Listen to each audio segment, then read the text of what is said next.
Hello everyone and welcome back to my channel. I'm so sorry it's been such a long time since I last did a video. I have missed doing it, and today, being that it's the 60th anniversary of when the Beatles came to America, I figured I would go ahead and do another video. I think it's about time. So today I'm going to be showing my Beatles and Paul McCartney CD collection. I actually have a surprising amount. I didn't realize how many until I was pulling them out for this video, but yeah, let's just go ahead and get started. So I'm gonna start with kind of cheating, something that is kind of like cheating. This is the Beatles CD box set. You can see on the back there it has all 13 of their studio albums as well as past masters. Show that a little closer there. I got this at my local record store used. So you just take that off, and then it opens up like so. But I'm not gonna go through each one of these because that would be redundant and probably boring to watch, so I'll just show the past masters. There we go. Of course it opens out like that. Nice picture.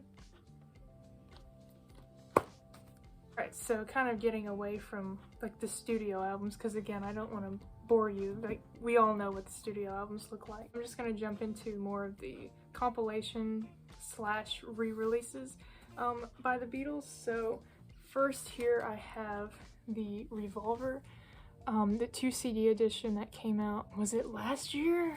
I can't remember. I think it was. It was last fall. It feels like that was just a year ago. That's crazy. But this has on the second CD, it has a lot of outtakes, and it has a stereo mix of Paperback Writer and Rain. So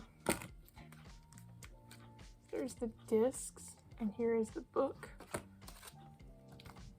On the inside it has the alternate cover, which I really love, and then the book.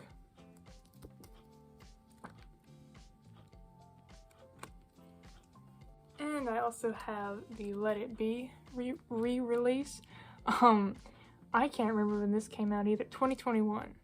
I just read it off the back. That's cheating, but you know. This of course is the same as Revolver. It has outtakes and a newly remastered version of the original album. I just threw that, sorry.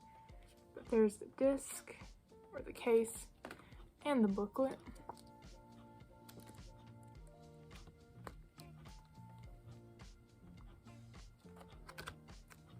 This was the first album I ever bought by the Beatles that wasn't a studio album, and at first, the first time I listened to it, I didn't really like it, but now I'm like the biggest fan ever, and that is Love. This is the Cirque du Soleil soundtrack. I've never gotten to go see the show, but I would really love to one day. This is so much fun to listen to. It's such a trip. Very psychedelic and crazy. The disc must be in another case because I was listening to it in my car, but so just ignore that this is Wingspan. But there's the inside. I really love this. Like, let me know what your favorite track is from this, because I love it all. I think it's so imaginative and cool. The very first Beatles album I ever bought, I have the Beatles 1.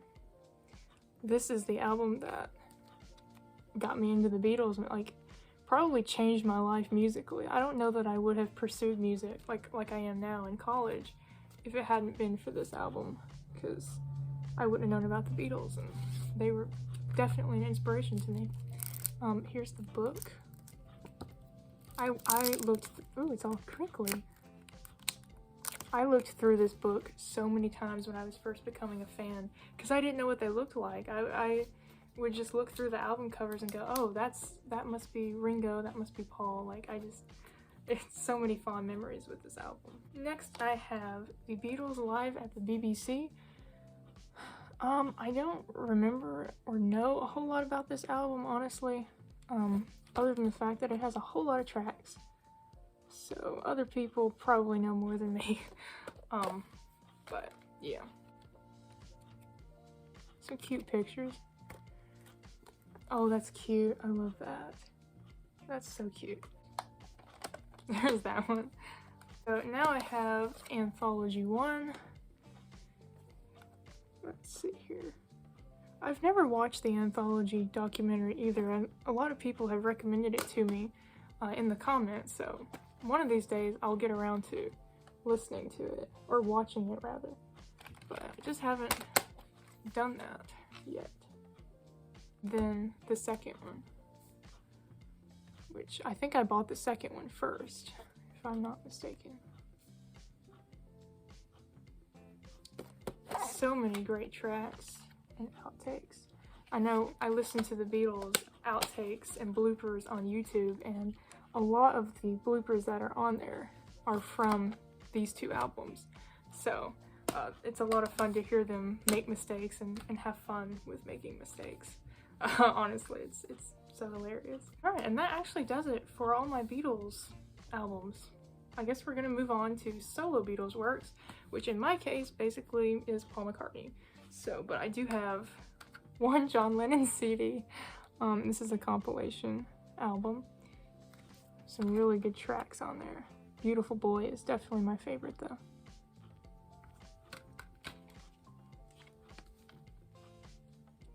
My hand is shaking, And we get into Paul McCartney now. I have a whole lot of these, like, bear with me here. First I have Pure McCartney. This is like the super deluxe version or something of this album. It has all kinds of tracks. I remember a few years ago, I guess it's been about 5 years ago now, I put all of this on my iPad, or my iPod, and just had so much fun listening to all of it. So you have disc 1, 2, 3, and 4. And this is also like a little book, so it has nice pictures and stuff like that. This is just such a fantastic album. I have Paul McCartney Unplugged.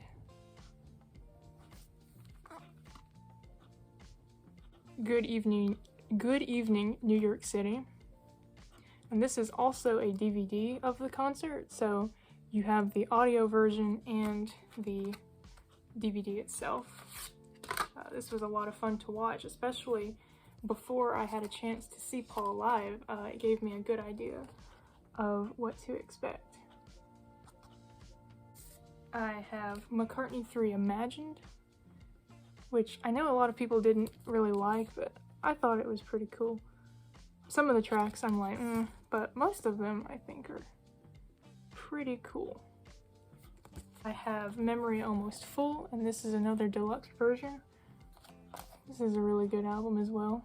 I really bought this particular edition though because of 222. I absolutely love that song. I have McCartney 3. This is the Target edition, hence the green dye. And it has alternate artwork on the gatefold inside. I have Egypt Station, which this album came out right as I was becoming a big fan of the Beatles and Paul McCartney in particular. But I didn't really care for this album at the time, and I'm honest, now I still don't really get into it like I get into his other solo works. Like McCartney 3 I love a lot more than this one, which that's just personal preference. I think this is a great album, but I don't know why, I just don't click with it as much. Next I have Standing Stone, which is a sort of classical album that Paul McCartney did not too long ago. I have Tripping the Live Fantastic? Yeah. Oh, anyway.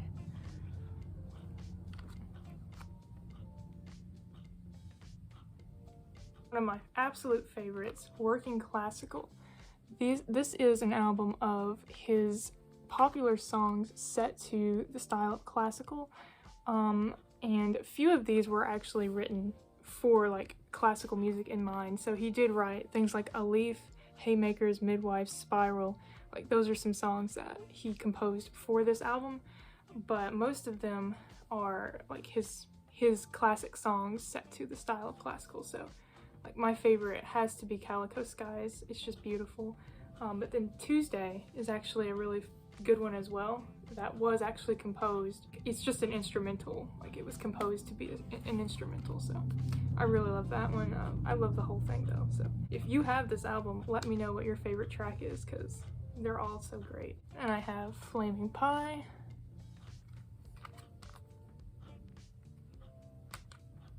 Off the Ground, which I'm not a huge fan of, but it's still good. Very first Paul McCartney album I got, Wings Greatest. This was a Christmas present and I'm very happy to have it. New, and I believe this is the deluxe edition.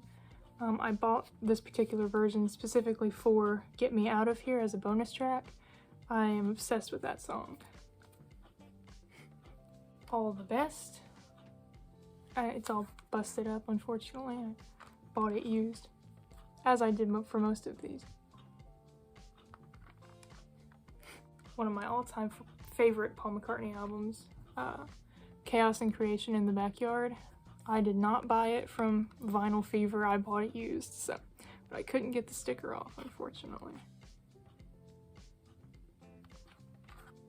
Finally, I have Wingspan, which is a really good, like, it does a great job of highlighting Paul's solo work. I think like disc 1 is like the hits and then you have disc 2 as the history, and I think that's a really cool to set up, a cool way to set up an album. So yeah. Alright, so that was all of my Beatles and Paul McCartney CDs.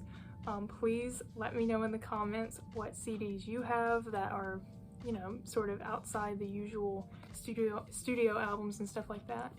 And yeah, thank you so much for watching, and I hope you have a great rest of your day. Please don't forget to comment, like, and subscribe if you wouldn't mind. I'd really appreciate that. And yeah, thank you so much. Bye-bye.